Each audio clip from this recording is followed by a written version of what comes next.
Самса кылсаңыз эч эле ушушпай жатабы? Анда видеону аягына чейин көрүңүз. Бул рецепт сизди эч качан уялтырбайт. Унга маргаринди теркадан өткөзүп, жакшылап аралаштырып, ага жумуртка, сметана, разрыхлитель, туз салып, жумшак камыр жууруп алабыз.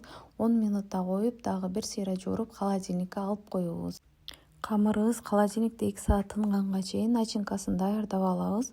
Каалагандай кылсаңыз болот, өзүңүздүн табитиңизге жараша. Мен пияз, эт, ич майын майда кубик туурап, туз, кориандр, өсүмдүк майын салып, жакшылап аралаштырып алдым. Кийин камырыбызды алып, 30 граммдан бөлүп, ушинтип томолок кылып, бир чекеден жайып алабыз. Начинканы салып, өзүңүз жактырган формада түйүп алсаңыз болот. Мен ушул формада түйдүм. Бул аябай жеңил и бышканда да аябай кооз чыгат. Жолдошум сапарда болгондуктан биз уулум экөөбүз эле жейбиз деп өзүбүзгө жарашасын бышырып алдым.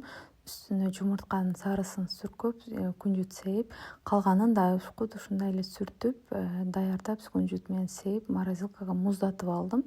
Каалаган малды алып бышырып жесеңиз болот. Рецепт жаккан болсо сактап алыңыз.